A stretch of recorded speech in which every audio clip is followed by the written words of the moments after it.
오늘 하나님께서 우리에게 주신 말씀은 사사기 19장입니다. 제19장. 이스라엘의 왕이 없을 그때에 에브라임 산지구석에 거류하는 어떤 레위 사람이 유다 베들레헴에서 첩을 맞이하였더니 그 첩이 행음하고 남편을 떠나 유다 베들레헴 그의 아버지의 집에 돌아가서 거기서 넉 달 동안을 지내매 그의 남편이 그 여자에게 다정하게 말하고 그를 데려오고자 하여 하인 한 사람과 나귀 2마리를 데리고 그에게로 가매 여자가 그를 인도하여 아버지의 집에 들어가니 그 여자의 아버지가 그를 보고 기뻐하니라. 그의 장인 곧 그 여자의 아버지가 그를 머물게 하매 그가 3일 동안 그와 함께 머물며 먹고 마시며 거기서 유숙하다가 넷째 날 아침에 일찍이 일어나 떠나고자 하매 그 여자의 아버지가 그의 사위에게 이르되 떡을 조금 먹고 그대의 기력을 돋운 후에 그대의 길을 가라. 두 사람이 앉아서 함께 먹고 마시매 그 여자의 아버지가 그 사람에게 이르되 청하노니 이 밤을 여기서 유숙하여 그대의 마음을 즐겁게 하라. 그 사람이 일어나서 가고자 하되 그의 장인의 간청으로 거기서 다시 유숙하더니 5째 날 아침에 일찍이 일어나 떠나고자 하매 그 여자의 아버지가 이르되 청하노니 그대의 기력을 돋우고 해가 기울도록 머물라. 하므로 두 사람이 함께 먹고 그 사람이 첩과 하인과 더불어 일어나 떠나고자 하매 그의 장인 곧 그 여자의 아버지가 그에게 이르되 보라, 이제 날이 저물어가니 청하건대 이 밤도 유숙하라. 보라, 해가 기울었느니라. 그대는 여기서 유숙하여 그대의 마음을 즐겁게 하고 내일 일찍이 그대의 길을 가서 그대의 집으로 돌아가라. 그 사람이 다시 밤을 지내고자 하지 아니하여 일어나서 떠나 여부스 맞은편에 이르렀으니 여부스는 곧 예루살렘이라. 안장지운 나귀 2마리와 첩이 그와 함께 하였더라. 그들이 여부스에 가까이 갔을 때에 해가 지려 하는지라 종이 주인에게 이르되 청하건대 우리가 돌이켜 여부수 사람의 이 성읍에 들어가서 유숙하십시다. 주인이 그에게 이르되 우리가 돌이켜 이스라엘 자손에게 속하지 아니한 이방 사람의 성읍으로 들어갈 것이 아니니 기브아로 나아가리라. 우리가 기브아나 라마 중 한 곳에 가서 거기서 유숙하자 하고 모두 앞으로 나아가더니 베냐민에 속한 기브아에 가까이 이르러 해가 진지라. 기브아에 가서 유숙하려고 그리로 돌아 들어가서 성읍 넓은 거리에 앉아 있으나 그를 집으로 영접하여 유숙하게 하는 자가 없었더라. 저녁 때에 한 노인이 밭에서 일하다가 돌아오니 그 사람은 본래 에브라임 산지 사람으로서 기브아에 거류하는 자요 그곳 사람들은 베냐민 자손이더라. 노인이 눈을 들어 성읍 넓은 거리에 나그네가 있는 것을 본지라 노인이 묻되 그대는 어디로 가며 어디서 왔느냐? 그가 그에게 이르되 우리는 유다 베들레헴에서 에브라임 산지 구석으로 가나이다. 나는 그곳 사람으로서 유다 베들레헴에 갔다가 이제 여호와의 집으로 가는 중인데 나를 자기 집으로 영접하는 사람이 없나이다. 우리에게는 나귀들에게 먹일 집과 여물이 있고 나와 당신의 여종과 당신의 종인 우리들과 함께한 청년에게 먹을 양식과 포도주가 있어 무엇이든지 부족함이 없나이다. 그대는 안심하라. 그대의 쓸 것은 모두 내가 담당할 것이니 거리에서는 유숙하지 말라. 하고 그를 데리고 자기 집에 들어가서 나귀에게 먹이니 그들이 발을 씻고 먹고 마시니라. 그들이 마음을 즐겁게 할 때에 그 성읍의 불량배들이 그 집을 애워싸고 문을 두들기며 집주인 노인에게 말하여 이르되 내 집에 들어온 사람을 끌어내라. 우리가 그와 관계하리라. 아니라 내 형제들아, 청하노니 이 같은 악행을 저지르지 말라. 이 사람이 내 집에 들어왔으니 이런 망령된 일을 행하지 말라. 보라, 여기 내 처녀딸과 이 사람의 첩이 있은즉 내가 그들을 끌어내리니 너희가 그들을 욕보이든지 너희 눈에 좋은 대로 행하되 오직 이 사람에게는 이런 망령된 일을 행하지 말라. 하나 무리가 듣지 아니하므로 그 사람이 자기 첩을 붙잡아 그들에게 밖으로 끌어내매 그들이 그 여자와 관계하였고 밤새도록 그 여자를 능욕하다가 새벽 미명에 놓은지라. 동틀 때에 여인이 자기의 주인이 있는 그 사람의 집문에 이르러 엎드러져 밟기까지 거기 엎드러져 있더라. 그의 주인이 일찍이 일어나 집문을 열고 떠나고자 하더니 그 여인이 집문에 엎드러져 있고 그의 두 손이 문지방에 있는 것을 보고 그에게 이르되 일어나라, 우리가 떠나가자. 하나 아무 대답이 없는지라. 이에 그의 시체를 나귀에 싣고 행하여 자기 곳에 돌아가서 그 집에 이르러서는 칼을 가지고 자기 첩의 시체를 거두어 그 마디를 찍어 12덩이에 나누고 그것을 이스라엘 사방에 두루 보냈네. 그것을 보는 자가 다 이르되 이스라엘 자손이 애굽 땅에서 올라온 날부터 오늘까지 이런 일은 일어나지도 아니하였고 보지도 못하였도다.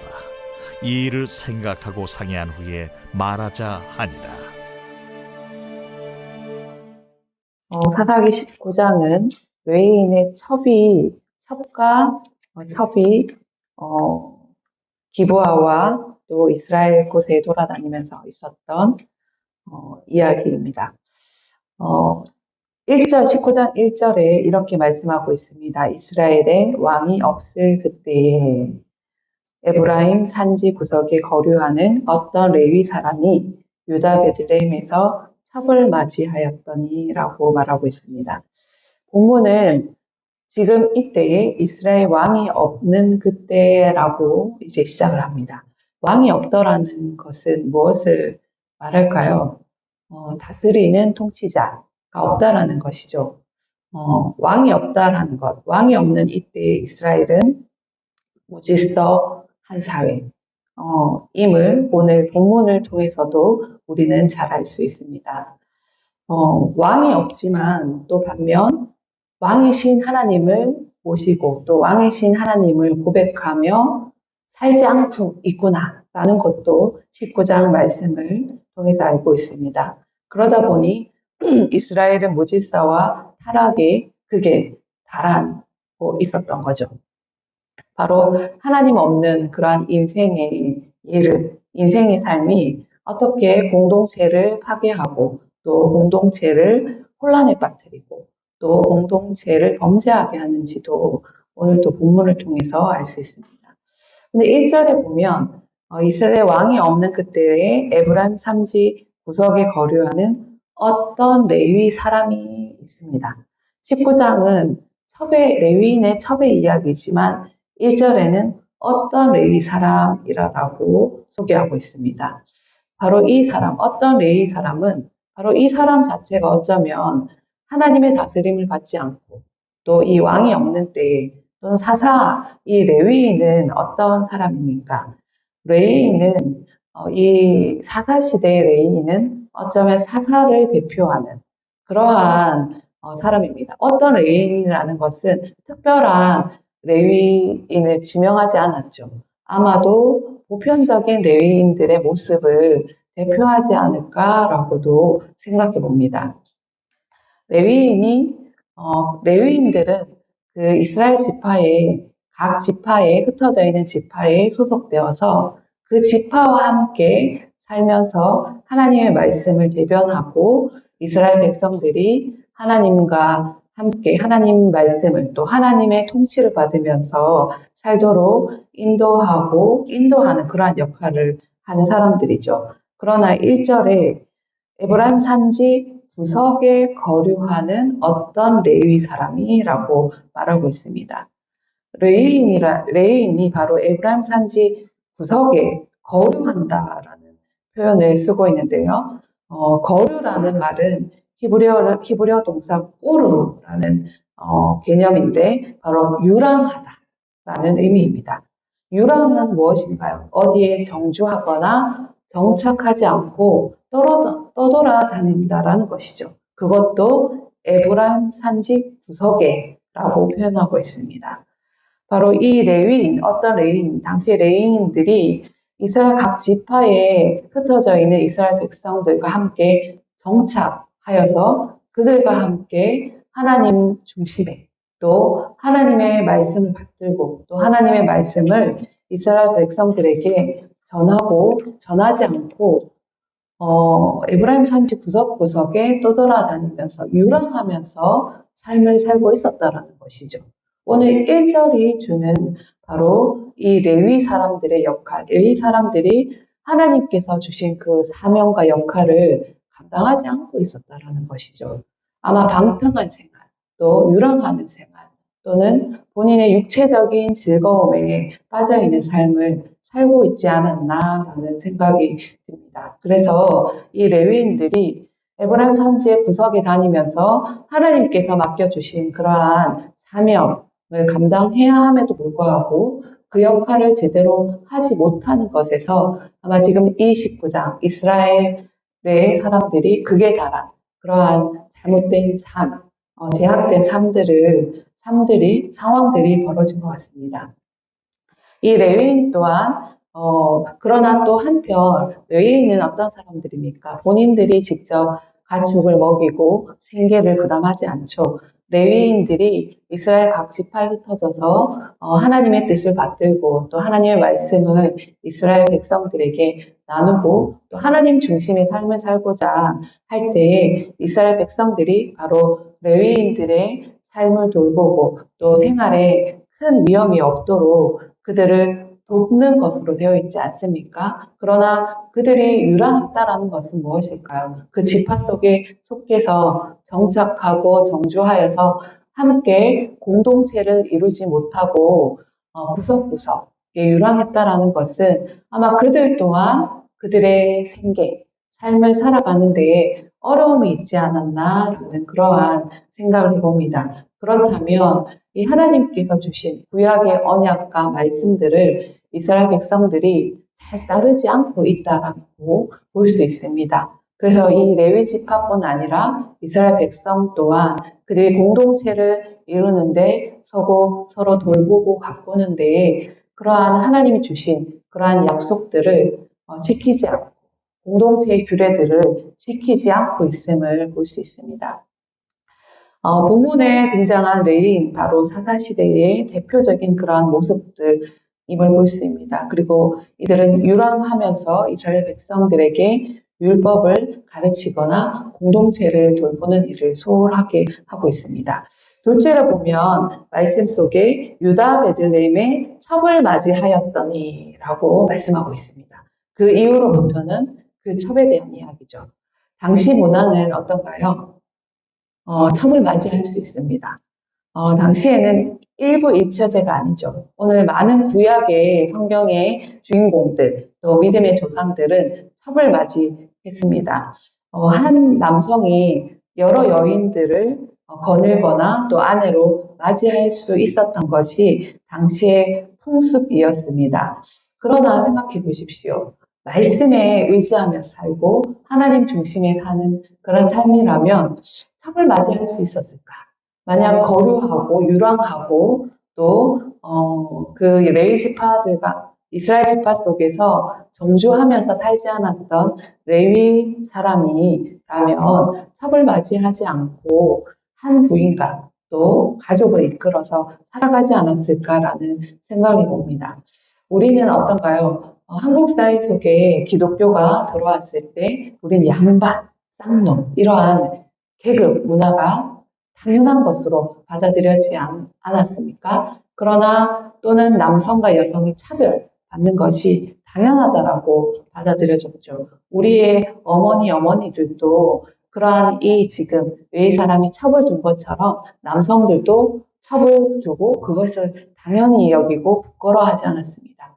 그러나 한국 사회 속에서 이 복음이 전파된 후에 어떤가요? 이제 양반이었고 쌍놈이었고 남성들도 이제 일부 일처제 한 가정의 가장으로서 가정을 이끌고 살아가는 것이 복음의 사람으로 복된 사람으로 잘못된 관습과 문화를 변화시키는 데 이 복음이 큰 역할을 했습니다. 이처럼 당시의 당시의 이 사사시대의 풍습도 첩을 맞이하는 것이 의례적이고 당연하지만 바로 하나님 중심의 사람이었다면 그가 망령된 생활, 또 그릇된 삶을 살지 않고 탐욕과 욕망에 이끌려서 살지 않고 바로 하나님 중심, 하나님이 이끄시는 경건하고 정결하고 정돈된 그런 삶을 살았을 것입니다. 그러나 이 어떤 레위인은 당시의 문화와 관습에 자신을 구별하지 않고 그렇게 자신의 욕심과 탐욕에 의해서 이끌어서 살아간 그런 일가 아닌가라는 생각이 듭니다. 오늘 우리는 어떤가요? 오늘 우리 교회는 여러분들이 주신 하나님의 사명, 소명을 잘 감당하고 있습니까? 말씀을 선포하고 또 목회를 하고 신학 공부를 한 목회자뿐만 아니라 우리 성도들도 교회 안에서 여러분들의 가정 안에서 또 여러분들의 일터와 또 마을 안에서 여러분들에게 주신 하나님의 소명과 사명이 있을 것입니다. 그것이 아주 작은 일이라도, 그것이 눈에 잘 드러나지 않는 일이라도 그것을 소중히 생각하며 또 감사하며 그 사명들을 다하여 항상 예배하고 기도하며 복음의 사람으로 살아가시는 여러분들이 되시길 소망합니다. 또 더 나아가서는 오늘 이 이스라엘 지파가 하나님께 주신 그 역할을 잘 감당하지 못함으로 인해서 공동체가 깨어진 모습들을 볼 수 있습니다. 그처럼 우리 선함교회도 장로의 직분, 권사의 직분, 또는 목회자의 직분, 또는 집사의 직분, 또 나아가서는 내가 교회에서 직분을 받지 않았지만 이렇게 새벽 재단에 함께 나와 기도하는 기도의 은사를 받은 그 직분, 또 가르치시는 직분, 이러한 직분들을 잘 감당하여서 그 직분들을 통하여 우리 교회 공동체가 하나님 중심, 하나님 말씀 안에 거하는 그러한 공동체로 나아가는 데 부족함이 없도록 서로 돌보고 가꾸는 일에 애쓰고 힘쓰는 우리 귀한 선함교회 믿음의 공동체가 되시기를 소망합니다. 또한 더 나아가서는 어떤가요? 우리는 지금 남녀가 교육받는데 차별받지 않고 일부 다처제의 가정도 아니죠. 또 여성도 이제는 경제활동을 할 수 있습니다. 또 남성도 좋은 아버지, 또 좋은 남편이 되고자 애쓰고 있습니다. 그러나 우리가 당연시했다. 여러분들이 신앙생활 하면서 이게 맞지, 이게 익숙하지 했던 것들이 뭐가 있을까요? 우리의 믿음과 신앙은 그 모든 것을 초월하는 그 위에 있다라는 것을 꼭 생각하셨으면 합니다. 그래서 우리가 당연시했던 생각들, 관습들, 문화들 그 위에 하나님께서 역사하시고 초월적으로 우리 가운데 개입하심을 생각하시면서 내가 당연시했던 그러한 행동과 생각들 또는 우리 교회 안에 당연시 여겼던 것들 저는 잘 모르겠습니다만 그런 것들이 있다면 이것이 정말 하나님 뜻일까? 이것이 이렇게 하는 것이 우리가 하나님 중심, 하나님 생각대로 또 말씀에 빗대어 이렇게 하는 것이 맞을까? 아니면 우리가 이것보다는 그것을 더 넘어 하나님 중심 또 하나님으로 더 가까이 가는 것도 하나님 교회 되기에 온전해지는 것 그 너머에 있지 않을까를 또 한 번씩은 생각하면서 우리의 믿음이 더욱더 성장하고 성숙해 나가는 저와 여러분 또 교회 공동체 되기를 소망합니다. 이 한 주도 하나님 중심 또 하나님과 더 가까이 나아가는 이 한 주가 되기를 축복합니다. 기도하시겠습니다. 주님 감사를 드립니다. 하나님께서 우리를 하나님의 자녀로 삼아주셔서 하나님 가운데 예배하며 기도하며 또 말씀을 읽고 묵상하며 찬양하는 하나님의 자녀로 살아가게 하심을 감사드립니다. 우리가 무엇보다 하나님 가운데 거하는 삶이 축복이며 복된 삶임을 고백하며 찬양하며 살아가게 하여 주시옵소서. 하나님 우리가 어떤 순간에도 어떤 위치에도 늘 하나님 가운데 거하는 하나님과 더 가까이 나아가길 원하고 하나님 말씀에 빗대어 살아가는 우리를 되게 하여 주시옵소서. 또한 우리 교회 안에서 가정 안에서 또한 일터에서 우리 마을 안에서 또 사회 속에서 하나님께서 우리에게 주신 직분과 소명을 잘 감당하게 하여 주시옵소서. 그것이 크든 작든 눈에 보이든 보이지 않든 그 소명과 직분을 감사하게 여기며 우리가 그것을 잘 지켜나가는 그러한 사람들 되게, 믿음의 사람들 되게 하여 주시옵소서. 또한 우리 서남교회가 또 각자 맡은 은사와 직분에 합당한 열매 맺는 삶을 살게 하시고 또 그 일들을 잘 감당하도록 서로 기도하며 돌보며 아끼며 소중히 여기는 하나님의 공동체가 될 수 있도록 늘 함께하여 주시고 은혜 내려 주시옵소서. 하나님, 이 한 주도 우리의 일터와 삶터와 또한 우리의 기도의 자리와 예배의 자리에 살아갈 때에 말씀 중심으로 또 하나님 중심으로 생각하고 또 바라고 생각하고 또 우리가 또 우리의 몸소 우리의 삶들이 하나님 중심 안에서 사라져내도록 이끌어 주시옵소서. 복 내려 주시고 축복하여 주시옵소서. 예수님 이름으로 기도합니다. 아멘.